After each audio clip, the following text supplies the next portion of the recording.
गोली लाग्ने बेलामा त सुरुमा त अब मलाई झडाङ्ग भएपछि करेन्ट लाए जस्तो भयो एकैचोटि भुइँमा धले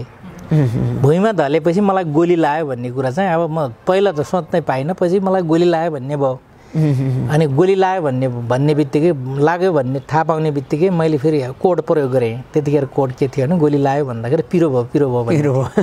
त्यसो मैले पिरो भयो भनेपछि अनि अगाडिका साथीहरू यति धेरै लड्न लाग्नुभयो कि कमान्डरै ढलेपछि साइड अलिकति हटाहटी भयो कि क्या हो अनि मलाई समात्न आउने कोही नभएपछि मैले चाहिँ तालिम गरेको के अरे यो चाहिँ तालिमको चाहिँ एउटा आइटम हुन्छ कि ड्यामेज क्राभल भन्ने त्यो अब ड्यामेज क्राभल भनेको गोली लाग्यो भने त्यो बाँकी अङ्गले कसरी जाने भन्ने हुन्छ हजुर मेरो चाहिँ के थियो भन्दा दुईटा खुट्टा चल्थ्यो दायाँ हात चल्थ्यो अरू जिउ चल्दैन थियो बायाँ हात र अरू जिउ चल्दैन थियो त्यसै म चाहिँ दायाँ हात र दुईटा खुट्टाको भरमा म चाहिँ 25-30 मिटर पर पुगेर अनि मेरो स्टाफहरू त्यहाँ छोडेको थिएँ त्यहाँ बलजफ्ती पुगेर अनि त्यहाँ चाहिँ पुगेपछि अनि मेरो चाहिँ स्टाफहरूलाई ल म घाइते भएँ अब मसँग AK-47 थियो त्यो पनि दिएँ मसँग एउटा माउजर पिस्टल थियो त्यो पनि दिएँ अनि मेरो कम्मरमा चाहिँ पुग्न 3 लाख पैसा थियो कम्पनी पाल्ने पैसा म त्यतिखेर कम्पनी कमान्डर थिएँ अनि त्यो कम्पनीको पैसा यो पनि तिमीहरूकै हो भनेर दिएँ अनि धलेछु हो धलेपछि के भयो भने त्यो धल्ने भनेको नर्मल्ली बेहोस भएर धलेको भन्दा म मरेछु कुरा त्यहाँ भयो अनि त्यहाँदेखि मरेछु भन्ने अनि त्यसपछि त यस्तो भयो कि त्योदेखि तपाईँले होस भएन मात्र होइन कि त्यसै त अब के भन्दाखेरि यति शान्ति कि मतलब चाहिँ के भन्छ यो अन्तिम शान्ति यस्तो पिसफुल हुन्छ कि मर्ने बेलामा यति मजाक हुन्छ होइन केही सेन्स छैन होइन यस्तो चाहिँ आनन्द सुत्ने बेलामा कहिले नि जति ठुलो निद्रामा लाग्दैन त्यस्तो आनन्द कहिले नि हुन्न अलिकति सेन्स हुन्छ त्यस्तो सेन्स पनि रहँदैन भनेपछि यति आनन्द त्यत्रो गोली खाछु तर यस्तो आनन्द केही पनि सेन्स छैन त्यसो कति बेर बसेँ मलाई थाहा भएन तर पछि चाहिँ के भयो भन्दाखेरि फेरि अब जिउ रिभाइभ भएछ कि रिभाइभ हुँदाखेरि के भन्दाखेरि अब हेर्न खोज्छु देख्दैन सपना हो कि विपना हो सुन्न खोज्छु सुन्दैन केही पनि थाहा पाउँदैन अनि पछि चाहिँ के भयो भन्दाखेरि यसो पछि कतिखेर चाहिँ सपना हो कि विपना हो भन्ने भइरहेको बेलामा चाहिँ आर्मीकोबाट चाहिँ यो प्यारालाइट भन्ने हुन्छ त्यो दिनको भन्दा नि उज्यालो बनाउँछ रोशनी त्यसले झिलिल्ल हुने बेलामा मेरो आँखा त मर्ने बेला त आँखा खुल्लै हुन्छ नि त हजुर खुल्लै रहेछ त्यो रोशनीले मेरो आँखाको त्यो रोशनी खुलेछ क्या त्यो माथिको चाहिँ चमकले त्यसपछि यसो हेऱ्यो गोली चुई हगल्दा हाने के जस्तो झिल्का गइरहेको जस्तो देखिन्छ के हो भइरहेको थियो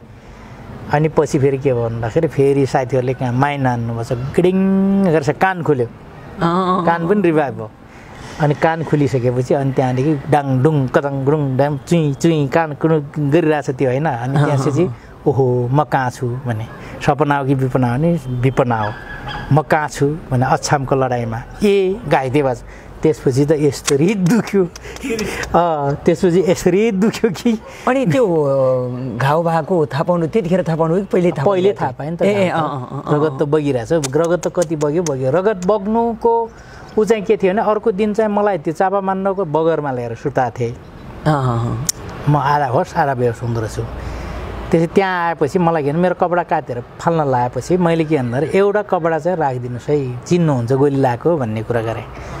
त्यो कपडा धुने बेलामा खोलै रातो भयो त्यो उसले कसले धोएको भने हाम्रो तारा घरती हुनुहुन्छ नि उहाँले धोइदिनु भयो बिचरा त्यो रगत बगेको देखेर रुनुहुन्थ्यो उहाँ अनि त्यसपछि के भन्दाखेरि त्यो त्यस्तो भएको थियो भनेपछि कति बग्यो होला रगत होइन तर मेरो चाहिँ एउटा चाहिँ विशेषता के भयो भने पहिला म रगत दाता थिएँ रगत डोनेसन गर्थेँ कि हजुर त्यस कारण म चाहिँ अरू भए अलि रक्त अल्पताले मर्थेँ कि क्या हो म चाहिँ पहिले डोनेसन नगरे भए सायद मर्थेँ होला हजुर रगत त कति बग्यो त्यसो भयो अनि पछि के भयो भन्दाखेरि अनि त्यसपछि अब म बिउजिएपछि अब एचपी कहाँ छ भने अनि त्यहाँदेखि पछि फेरि मैले के भने थिएँ अरूलाई लैजा भन्दो रहेछु के भन्दो रहेछु अनि कहाँ लडाइँ के भइरहेछ तिमीहरू लड्न जाऊ भन्दो रहेछु पछि फेरि अलिक चिच्याएर अनि एचपी हामीलाई थाहा भएन के अरूलाई लग्ने ठाउँ पनि थाहा छैन भनेपछि एउटा फुपू थियो फेरि ज्योति भन्ने मेरै गाउँको उनी मेरै त्यहाँ स्टाफ ग्रुपमा थिए उनीहरूले चिल्लाउने नि त महिलाको स्वर तिखो हुन्छ नि त चिल्लाएर भनेपछि फेरि सुने अनि त्यसपछि यहाँबाट यति यसरी जाऊ भनेपछि उनीहरू त्यहाँ पुगेछन् अनि स्टेजर लिएर आए स्टेजरमा हाल्न खोज्छन् फेरि यसरी चाहिँ त्यो अब त्यो तल त्यो च्यातिँदो रहेछ दुख्ने रहेछ फेरि डोको लिएर आयो डोकोमा हाल्न खोज्छन् फेरि त्यो भाङै हो नि त अहिले नि दुईवटा करङ त छैन नि त अहिले पनि अनि त्यस पछाडि के भन्छ यो त 303 को चाहिँ नजिकमा के हुन्छ भन्दाखेरि फर्स्ट सटमा के हुन्छ भने रिभल्भिङ भएर जान्छ क्या अनि छिर्दाखेरि सानो छ दाप उतापट्टि जाँदाखेरि यत्रो चोक्टा फालेछ कि त यतापट्टि जाँदाखेरि फेरि त्यो चाहिँ त्यो गोलीको पावर त यतापट्टि गयो नि यहाँबाट यता भाङ पर्दाखेरि फेरि एउटा मात्र फल्छ कि ओभर एउटै छ अनि त्यहाँदेखि त्यो गर्दाखेरि के भन्दाखेरि त्यसो भएको थियो अनि त्यसपछि त त्यो हुने नै भयो त्यस पछाडि के भन्दाखेरि अब फेरि बोक्न खोज्दाखेरि डोब्रिने भयो कि भित्र घोच्ने भयो त्यसपछि के भन्दाखेरि 3-4 कान्लो चाहिँ म कसरी झरेँ मलाई थाहा छैन सानो सानो कान्ला थियो आफै झर्नु भयो खिच्रिएर त्यसपछि चिन्न नसकेपछि ल मर्छु ल हाल स्ट्रेचरमा भनेपछि स्ट्रेचरमा हालेर डगुराएँ अनि तल चाहिँ फेरि उपचार गर्न त हाम्रो अब दिपेन्द्र घरती प्रभाकर डाक्टर प्रभाकर हुनुहुन्थ्यो उहाँले चाहिँ के भन्दाखेरि मलाई उपचार गर्नुभयो मेरो जिउमा आधा बोतल सलाइन मात्र गएको आधा बोतल त्यहाँ त अब सबै उताबाट दगुर भइहाल्यो अनि आधा बोतल मात्र चढाएको थियो त्यसपछि उज्यालो भएपछि त अनि त्यहाँदेखि सब भागाभाग हुने स्थिति भइसकेपछि त अनि त्यहाँदेखि मलाई चाहिँ अनि फेरि चाहिँ घाउ सिलाएर अनि पठाइदिए अनि त्यहाँदेखि पठाउने बेलामा त फेरि के भयो भने स्टेजर त छैन साथीहरू बोकेर जनताको बाँस थुतेर ल्याएर फेरि स्टेजर बनाएर पठाए साथीहरूले लास्ट त थिएन तै पनि के भन्दाखेरि मलाई चाहिँ लग्ने बेलामा स्टेजरले पुगिरहेको थिएन कति को लास्ट त थियो मलाई थाहा भएन अनि त्यसपछि फेरि चाहिँ गाउँलेलाई जिम्मा लगाएपछि साथीहरूले त्यहाँ चाहिँ अब असमको ओह्रालोमा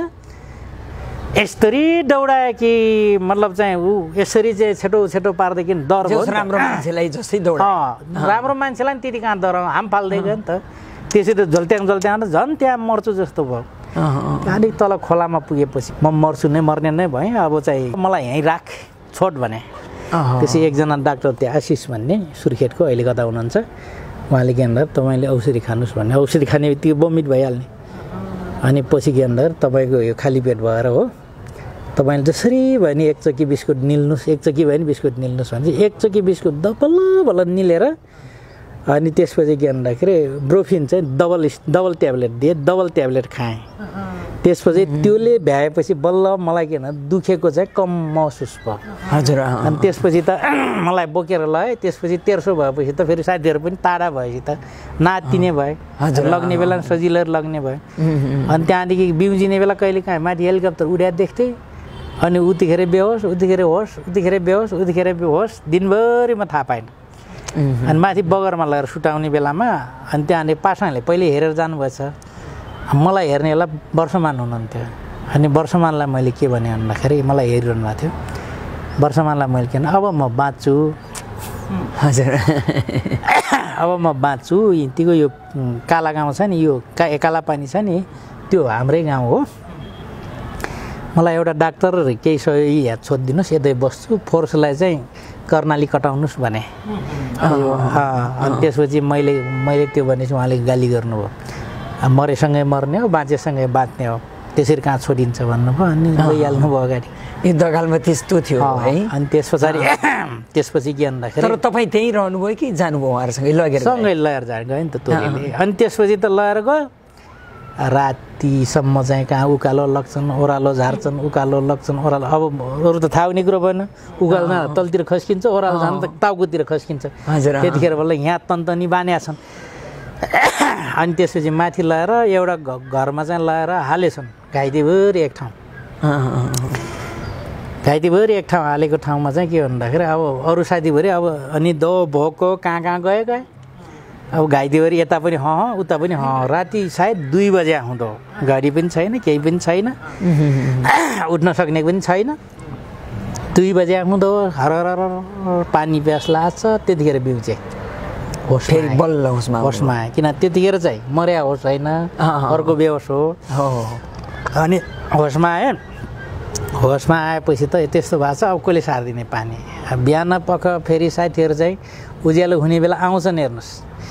अनि आएपछि के भन्दाखेरि अब उज्यालो हुने बेलामा लिन आए यता नागेर उता जान्छन् उता नागेर उता जान्छन् आफ्नो मान्छे मात्र खोज्छन् कसले दियोस् पानी ठुलो स्वरले बोल्ने स्थिति पनि छैन अनि त्यहाँदेखि पछि चाहिँ के भन्दाखेरि सबलाई उठाए जम्मा 2टा साथीहरू बचे मसँग अर्को 2टा भने 3 जना मात्र बच्यौँ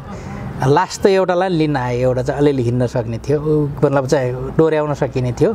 त्यसलाई लिन आएपछि सर यहाँ छ भन्नु, बाहिर गएर त्यो भन्नु है भनेको। बाहिर मलाई खोजिरहेको रहेछन् फेरि। अनि त्यहाँदेखि फेरि हिमाल मेरो कमिसार थियो त्यतिखेर, पहिला कमान्डर थियो पछि कमिसार भएको थियो। हिमाल दगुर्दै गएर आयो, पहिला मलाई पानी खुवा भने पानी ल्याइदिएँ। त्यस पछाडि के भन्दा पहिला उसलाई उठा, मलाई त उठाइहाल्नुहुन्छ त्यसलाई उठाऊ भने त्यस्तो थियो क्या भावना त्यतिखेर होइन। अनि त्यहाँदेखि म उहाँलाई उठाउँछौँ पहिला तपाईँलाई उठाउँछौँ भने। अनि त्यहाँदेखि उठाएर माथिलाई अलि माथि दाना लग्ने बेलामा उज्यालो भयो, उज्यालो पिसाब लायो। फेरि पिसाब लगाएपछि फेरि मैले के भन्दाखेरि सालघारी थियो, हिँडी पिसाब फेर भन्छ, नानीहरू पनि त्यहीँ थिए। मलाई उठा त भने उठाएपछि यसो हिँड्ने टेस्ट गरेको त हिँड्न सक्दो रहेछ कि दोहोऱ्याएर। अनि त्यहाँदेखि अलिकति पर गएर अलिअलि छेल लागेर अनि पिसाब फेरेँ। अनि फेरि आएर सुटाएँ। अनि त्यहाँदेखि त यता पनि घेरा माऱ्यो उता पनि घेरा माऱ्यो भन्छ। भरे त साथीहरू मेन लाइन उता पो गएछ, मलाई त कहाँ लाग्छ नि त्यो तल चाहिँ के अरे त्यो ऊ चाहिँ छेक्न जाने टोली हुन्छ नि होइन, स्टप ग्रुप, त्यो सेना आयो भने छेक्न जाने टोली, त्यसको पछि पो हालेछन्। डाक्टर पनि छैन, औषधि पनि छैन। त्यसै तल गाउँमा अनि त्यसपछि दिनभरि एउटा घरको आँगनमा सुताइराखेँ। त्यसै सुताइराखेँ। अनि गाउँको एउटा चाहिँ आयो बोलाएर ल्याए, त्यो चाहिँ मलाई देख्ने बित्तिकै सिएमएवाला चाहिँ बोलाएर ल्याए, त्यसलाई मैले देख्ने बित्तिकै डराएर भाइयो। अनि त्यस पछाडि के भन्दा दिनभरि त्यहीँ सुतिरहेको छु। अनि त्यहाँदेखि पछि त अनि त्यो केटाकेटी त भइगयो, त्यहाँ झगडा गर्छन् फेरि। तिनलाई बोलाएर फेरि मेरो छेउमा फेरि मेरै कम्पनीकै बोलाएर गाली गरेँ। अनि त्यो पछि फेरि उनीहरूलाई बोलाएर डोको खोजेर ल्याएँ भने डोको खोजेर ल्याएर काट्न बनायो। के गर्ने भने पनि थाहा रहन्छ कि यसरी काट, यसरी बना, यसरी चाहिँ गरा भने सबै मेलोमेसो लगाइदिए, मासी टेकासो सेकासो बना, सबै थोक बना भने। अनि त्यहाँदेखि पछि सबै बनाइसकेपछि साँझ चाहिँ मलाई त्यसमा हाल। मेरो उद्देश्य के भन्दाखेरि स्ट्रेचरमा भयो फालेर छोड्छन् केही पऱ्यो भने, डोकोमा भयो त एउटा नभए नि एउटाले भयो नि बोकेर लग्ला भन्ने थियो कि। त्यसपछि अनि त्यहाँदेखि साँझ डोकोमा हाल भन्दाखेरि त मान्दैन, कहाँ हुन्छ हामी बोक्याल्छौँ, तैँले बोक्याल्छौ भन्ने कुरा होइन, हाल यहाँ भनेपछि त्यहाँदेखि यसरी चाहिँ डोकोमा हाल्ने बेलामा मेरो चाहिँ यहाँबाट चाहिँ त्यो निचोरिएर घाउ निचोरिएर रगत पानी त भेल के मेरो कपडा सबै भिज्ने। त्यो मेरो जबरजस्ती के भन्दाखेरि मेरो लागि औषधि भयो। रगतभित्र जमेको भए मर्थे तपाईँले। हो त्यो निचोरिएपछि के भयो त भने भित्र चाहिँ पस रहेनछ कि। अनि त्यो चाहिँ भेल बग्दाखेरि अनि त्यहाँदेखि त्यो भएपछि अनि यतापट्टि के भन्दाखेरि अनि त्यहाँदेखि बोकेर लगायो। अनि अर्को दिन त्यो दिन राति चाहिँ साथीहरूसँग मिसाएँ। अनि त्यहाँदेखि त्यहाँ चाहिँ फेरि चाहिँ क्याटेगोरी भयो, फेरि घाइतेको 3 जना चाहिँ हामी चाहिँ फेरि क्याटेगोरीमा पऱ्यो, सिरियस पर्नुभयो। एभरेस्ट एकजना चाहिँ के भन्ने सागर भन्ने साथी रोल्पाको, एभरेस्ट भन्ने दैलेखको, अनि चाहिँ म, यति जना चाहिँ के भन्दाखेरि क्याटेगोरीमा एउटा क्याटेगोरीमा पऱ्यौँ, विदेश लग्ने भन्ने भयो। अब हामीलाई छुट्टै बोके, 15 जना साथीहरूलाई छुट्टै बोके। अनि त्यहाँदेखि हामीलाई बोकेर तल्लो एउटा गाउँमा सेल्टर लिने बेलामा अब सूर्य विनायक के अरे विनायक भन्ने ठाउँबाट मान्छे मार्दैछ नि आइगयो, तल पनि पुलिस ब्लक गरिगयो, हाम्रो टोली अगाडि गएर अब कर्णाली काटिगयो, हामीभरि पारी ब्लकमा परिगयो। त्यस पछाडि के भन्दाखेरि अब वारीबाट पनि आइगयो, पारीबाट पनि आइगयो, अब गर्ने के। त्यस पछाडि के डाक्टर त मसँग पछि त बिर्जितै आयो नि त। अनि त्यस पछाडि के भन्दा बोकेर ओह्रालो झारेँ। तल जानेले त फेरि बाटो त ब्लक छ। राति फेरि तल चाहिँ कर्णालीमा हाम फालेर पारीबाट नाउ बोलाउनु गए। 2 त मात्र अटाउँदो रहेछ त्यो नाउमा त फेरि ढुङ्गामा। त्यहाँबाट 2 घन्टा हिँडेर माथि चिलताडा भन्ने ठाउँमा पुग्यौँ। चिलताडा भन्ने ठाउँमा 7 जना बोक्दो रहेछ, मान्छे रहेछौँ झन्डै 300 जना। रातभरि वारी र पारी गर्दै ठिक्क भयो। अनि माथि चाहिँ लगाएपछि मैले के भन्दाखेरि मलाई नलैजा है, अरूभरिलाई लगेर माथि उसमा कुनामा चाहिँ घरमा हालेछन्। मैले चाहिँ मलाई नलैजा है, यो डाक्टर जहाँ जान्छन् उहीँ जाने आम भने मैले। त्यहाँदेखि मलाई पारी भित्तामा लाएँ। पछि तिनीहरू त पारी भित्तामा जाँदो रहेछन्। त्यहाँदेखि त्यहाँ गएर सुत्यौँ। अब बिहान पख पुया त भयो, उज्यालो हुने बेलामा सुत्यौँ। उज्यालो हुने बित्तिकै फेरि पारीबाट लस्ती त्यहाँ घाइते राखेको डाँडामा सेना आइगयो, तलको सेना। अब गर्ने के है, त्यहाँदेखि फेरि चाहिँ म सुतेकै मान्छे नि कमान्डर फेरि योद्धा भन्ने सहिद हुनुभयो। त्यहाँ कम्पनी भिसी हुनुहुन्थ्यो, उहाँलाई फेरि के भन्दाखेरि त्यहाँ गएर त्यो पारी एलएमजीले त्यो सपोर्ट दिए, पारी साथीहरूलाई बुझ्छ। बिरामी पनि आदेश गरिरहेको छु। त्यो साथीहरू चाहिँ त्यहाँ के अरे घाइते साथीहरूलाई खत्तम पार्छ त्यसैले तिनीहरूलाई जोगाउने एलएमजीले सपोर्ट गरेर हान्यो भने पारिबाट हानिदिनु भनेर पारि डाँडा पठाएँ। अनि म चाहिँ के भन्दा त्यहाँबाट बोकाबोक गर्ने नि एलएमजीको रेन्जमा छु लौरो टेकेर माथितिर गएँ। साथीहरू चाहिँ माथितिर निस्के। मलाई बोक्ने साथीहरू त भाइयो छ। त्यसपछि त दुईवटा साथीहरू मेरो एउटा डाक्टर एउटा साथी चाहिँ दुईवटा मात्र मेरो पछि छन् हिँड्न सक्ने। कहाँबाट एउटा साथीको कानको लोटीबाट चाहिँ गोली लाग्यो हित्तीबाट। कानको लोटीमा गोली लागेको त्यो अर्को पहिलो दिन चाहिँ त्यहाँ चाहिँ खेडाखेड छ त्यहाँ या भन्दै हिँड्छ। त्यसपछि त्यो साथीलाई मैले के भन्दाखेरि मेरो छेउमा बसालेपछि मैले फेरि गाली गरेँ। दुन मलाई पनि दुखेको छ नि तँलाई भन्दा धेरै मलाई दुखेको छ। यिनीहरू खानै खाएको छैनन् अनिदो छन् भोको छन् हिँड्या छन् तँलाई किन दुख्नु परेछ त्यो कराउनु परेछ सबैको बस्नु सक्दैनस् भनेर गाली गरेको। त्यो रातभरि दुःख दिएन छ। अर्को दिन सेना त्यहाँ आयो भनेपछि त उठेर भागिगएको छ होइन उठेर भागिगएको छ। अनि उताबाट आएको साथीहरू सबै चाहिँ उठाउनु भ्याएछ क्या साथीहरूले। पछि त आर्मीले आएर एउटा सानो राङ्गा काटेको थियौँ त्यो राङ्गा र अनि मासु भात त आर्मीले पो लप्काएछ। तपाईँ त्यहाँबाट निस्किनु हामी निस्क्यौँ त्यहाँदेखि सबै निकाल्नु त सबै भ्यायौँ त खाना मासु चाहिँ भ्याइएन। त्यसपछि त्यहाँ माथि निस्किएपछि त्यो डोको चाहिँ फेरि चान्सले त्यो डोको बोक्नेहरू त्यहाँबाट आउने बेला मलाई भेटाएर तिनले बोकेर माथि लग्यो। अनि पिपल नेता गएर अनि चाहिँ फेरि चाहिँ त्यहाँ गयौँ साँझ खानासाना खाएर पिपल नेताबाट व्रत लाग्नको लेख लाग्यौँ। फेरि माथि हिउँ पर्ने राति जाने बेलामा चाहिँ साथीहरू बिचरा अब अनिदो भोको अनिदो खाना त खाए त्यो दिन तर अनिदो अब माथि जाने लरक्क लर्किन्छन् मलफाले घोप्टाएर चाहिँ घोप्टिन्छन्। फेरि एकचोटि मर्ने फेरि उठाएर फेरि हाल्छन् डोकोमा फेरि बोकेर लग्छन् हामीलाई सबैलाई। त्यसै त अब बिमारी भएर त वारीको घेराबन्दी भएपछि त हामी तलतिर निकाल्ने भने मान्छे त माथितिर हिउँ पर्यातिर। अनि त्यहाँदेखि त्यसपछि के भन्दा त्यहाँबाट फेरि पिपल नेताबाट एक ग्रुपलाई चाहिँ पारी चाहिँ लालुतिर लए एउटा ग्रुपलाई उता चाहिँ के अरे गुम्सा हो कि के भन्छ त्यतातिर लए जुम्लाको माथिल्लो खण्डतिर त्यो गुम्सा कि के भन्ने ठाउँतिर गएकाहरूलाई त यति धेरै आक्रमण खाए तिनीहरू बिजोग भएर निस्के। अनि हामीलाई चाहिँ त्यहाँबाट तिनजनालाई चाहिँ सर्लक्कै माथि डाँडा चाहिँ के अरे माथि चाहिँ के भन्ने डाँडा व्रत लाग्न भन्ने डाँडा पुर्याए। रातभरि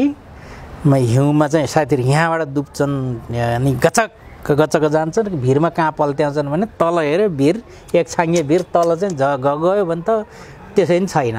त्यस्तो ठाउँमा पुर्याएपछि माथि डाँडामा चाहिँ घाम लाग्यो ट हिउँको बिचमा अलिअलि ओह्रालो लाग्ने भएपछि मलाई झार त हो भने अनि म झरेँ। अनि त्यहाँ लौरो टेकेर अलिअलि हिँड्न कोसिस गरेँ त हिँड्न सक्ने भने मलाई दोहोऱ्याऊ तिमीहरू चाहिँ मेरो अगाडि जाऊ अनि मलाई नछोड तर म चाहिँ कोसिस गर्छु भने त्यहाँबाट हिँडेर अनि पर एउटा गाउँमा पुगेँ। त्यो गाउँमा बसेको अनि माथि घाममा चाहिँ सुताएमलाई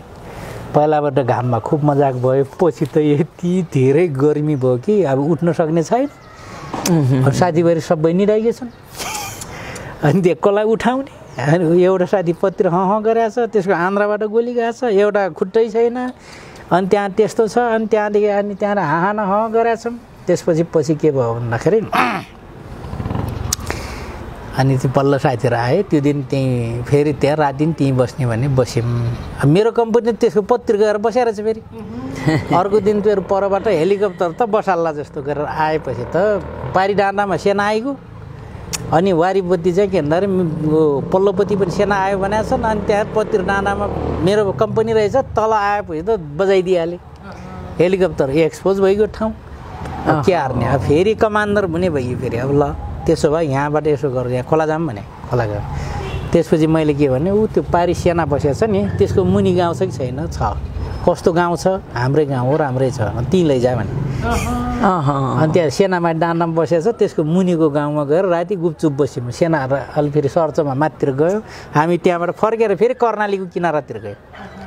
त्यहाँ चाहिँ एक ठाउँ 3-4 दिन बस्यौँ एक ठाउँ 7 दिन बस्यौँ। अनि सेना क्रमशः माथितिर गएर कता कता अपरेसन गरेर निस्क्यो। अनि त्यहाँबाट हामी तलतिर जाने भनेर त फेरि सुर्खेतमा उताबाट गएको फेरि उता असमबाट सोझै सुर्खेत निकालेका साथीहरूलाई झन्नै मारेछ एउटा सेन्ट्री मार्थ्यो थिएँ। अनि त्यहाँदेखि तिनको पनि उयो खसी बोका सबै खाइदिएछ। अनि त्यहाँदेखि त्यसपछि के भन्दाखेरि मेरो फेरि के भन्दाखेरि अब क्रमशः म त अलिअलि तन्दुरुस्त हुँदै गएँ त्यस पछाडि दुईटा साथीहरूलाई चाहिँ इन्डियातिर पठाइयो म चाहिँ उतैबाट फेरि दैलेखको नौगाउँ के अरे द्वारी गएँ द्वारीमा 15 दिन जति बसेँ द्वारीबाट फेरि यतापट्टि आएपछि जुर्गा नेपालीमा चाहिँ म असारसम्म त्यहाँ बसेँ त्यहाँबाट अलिअलि हिँड्न सक्ने भएपछि म चाहिँ रोल्पारुकुम फर्केँ अब खुकुरीको धारमा जिन्दगी चल्दै आयो आयो आयो होइन तपाईँहरूको त्यस्तो खुकुरीको धारमा जिन्दगी चल्दै आएको मान्छे अब विश्वास गर्ने ठाउँ पनि नहुने जस्तो के जस्तो जनताहरूले त यहाँ छ भनेर भन्न पनि सक्छन् कोही मान्छेले सिँढी गर्न पनि सक्छ तर कसरी त्यस्तो सुरक्षित हुने हुन्थ्यो के होइन यसो हुन्छ माछा अब पानीमा हुने माछाका दुश्मन धेरै हुन सक्छन् तर पानी नै उसको जीवन हो नि त त्यसैले जनता नै हाम्रो जीवन हो त्यसैले हामीले जनतालाई विश्वास गरेर जनताको मन जितेर हामीले किन हाम्रो सुरक्षाको रवैया अपनायौँ व्यक्ति विशेषले धेरै गर्न सक्दैन जनता सागर हो व्यक्ति भनेको एउटा धाराको पानी जस्तै हो थोपा जस्तै हो त्यसकारण के भन्दाखेरि जस्तो सेनाकै कुरा गर्दाखेरि नेपालमा हामी झन्डै 3.5 करोड मान्छे छौँ नेपाल आर्मी त जम्मा लाख जति मात्र छ हजुर त्यो त ठुलो कुरो भएन नि पुलिस पनि दुईटा पुलिस फोर्स मिलाएर 1 लाख जति होला त्यसो गर्दा त्यसैले सबै थोक सुरक्षा गर्छ भन्ने कुरो त होइन त्यस्तै के भन्दाखेरि हाम्रो पनि के भन्दा जनताको सागरमा पौडिन जान्यौँ त्यसैले सुरक्षित गरे हामी त्यसैलाई परिचालन गर्न जान्दा जनतालाई जान्दा सुरक्षित भयौँ जनतालाई नजान्दा क्षति पनि गुमायौँ ठुल्ठुला क्षतिहरू पनि भयो हजुर